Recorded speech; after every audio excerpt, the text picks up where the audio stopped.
wanted to ask you about this comment that you made, that the Republican Party, you said, is the most dangerous organization in world history.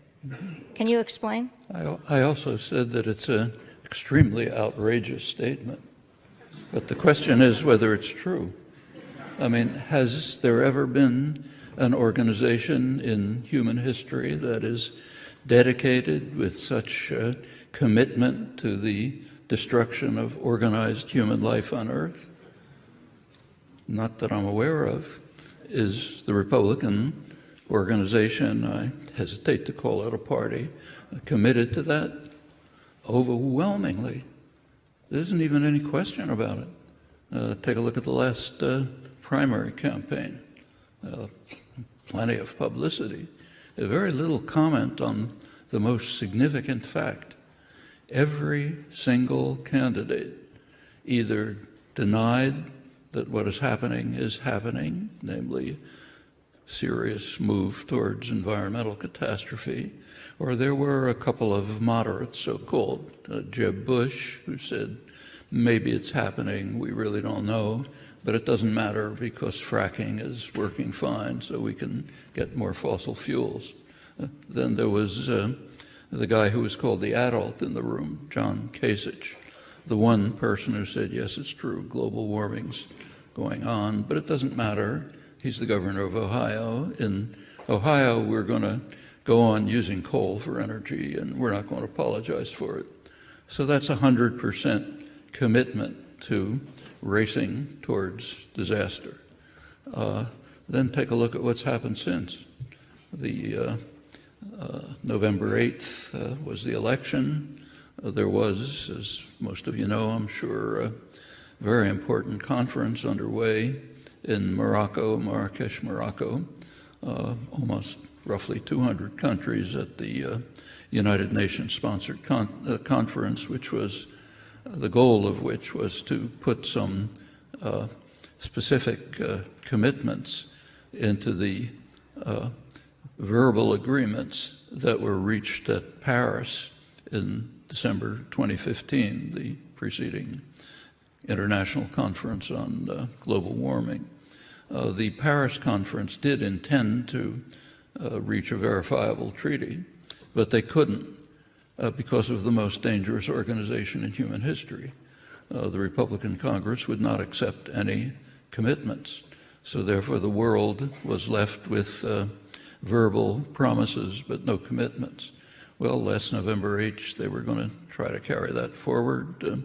On November 8th, in fact, there was a report by the World Meteorological Organization, very dire analysis of the state of the environment and the likely prospects. Also pointed out that we're coming perilously close to the tipping point which was the goal. The goal of the Paris negotiations was to keep things below that, coming very close to it, and other ominous predictions. At that point, the conference pretty much stopped because the news came in about the election. And it turns out that the most powerful country in human history, the richest, most powerful, most influential, the leader of the free world, has just decided not only not to support the efforts, but actively to undermine them. So there's the whole world on one side, literally, at least trying to do something or other. Not enough, maybe, although some places are going pretty far, like Denmark, a couple of others. On the other side, in splendid isolation, is the country led by the most dangerous organization in human history, which is saying, we're not part of this. In fact, we're going to try to undermine it. And we're going to maximize the use of fossil fuels, could carry us past a tipping point. We're not going to provide funding for, as committed in Paris, to developing countries that are trying to do something about the climate problems.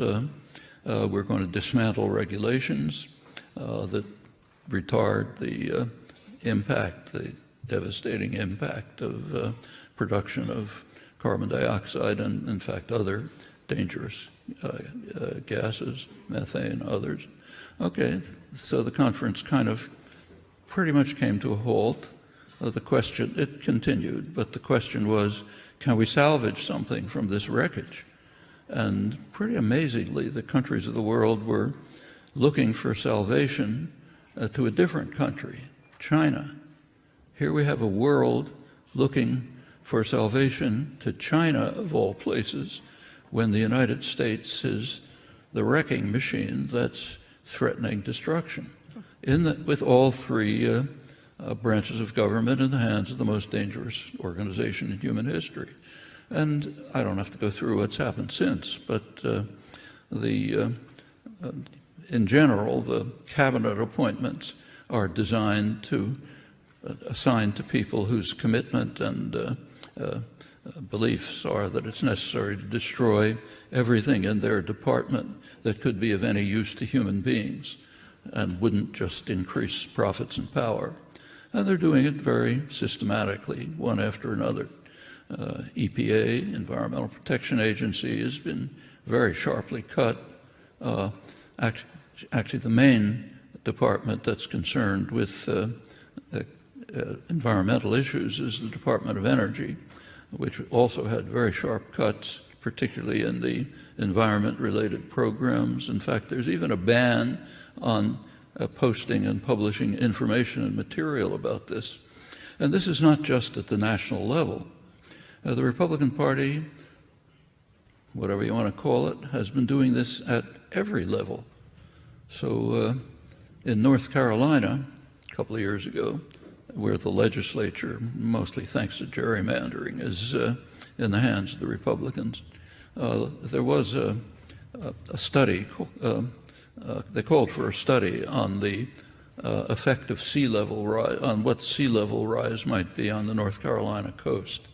And there was a serious scientific study which predicted, I forget how many years, not a long time, about roughly a meter rise in sea level, which could be devastating to eastern North Carolina. And the legislature did react, namely by passing legislation to ban any actions or even discussion that might have to do with climate change.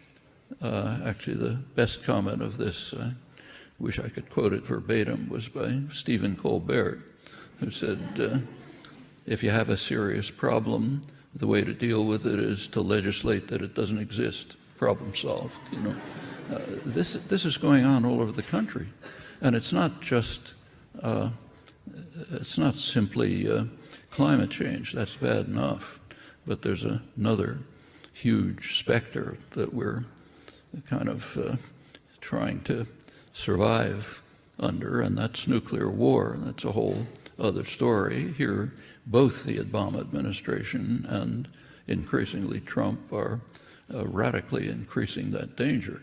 The threat of the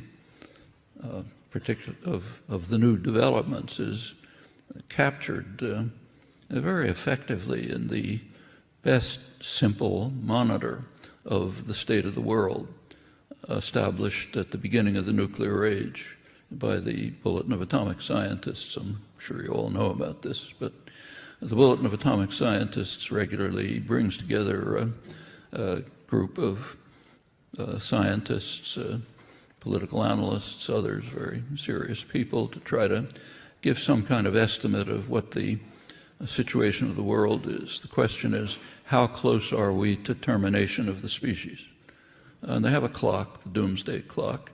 When it hits midnight, we're finished. End of the human species and much else. And the question every year is, how far is the minute hand from midnight? Well, at the beginning, in 1947, beginning of the nuclear age, it was placed at 7 minutes to midnight. It's been moving up and back ever since. The closest it's come to midnight was 1953. 1953, the United States and Russia both exploded hydrogen bombs, which are extremely serious threat to survival. Intercontinental ballistic missiles were all being developed. This, in fact, was the first serious threat to the security of the United States. There's an interesting story behind that, but I'll put it aside unless there's time to talk about it. But then it came to 2 minutes to midnight, and it's been moving up and back since. 2 years ago, 2014, I think it was, the analysts took into account for the first time something that had been ignored, the fact that the nuclear age, the beginning of the nuclear age, coincided with the beginning of a new geological epoch, the so-called Anthropocene. There's been some debate about the epoch in which human activity is drastically affecting the general environment. There's been debate about its inception, but the World Geological Organization has recently determined that it's about the same time as the beginning of the nuclear age. So we're in these two eras in which the possibility of human survival is very much at stake, and with us, everything else too, of course, most living things, which are already under very severe threat. Well, a couple of years ago, I think it was 2014, the bulletin began to take that into account and moved the minute hand up to 3 minutes to midnight, where it remained last year. About a week into Trump's term, the clock was moved again to 2.5 minutes to midnight. That's the closest it's been since 1953. And that means extermination of the species is very much an open question. I don't want to say it's solely the impact of the Republican Party. Obviously, that's false. But they certainly are in the lead in openly advocating and working for destruction of the human species. I agree, that's a very outrageous statement. So I therefore simply suggest that you take a look at the facts and see if it has any merit, or if it just should be bitterly condemned. That's up to you. In my view, the facts are pretty clear.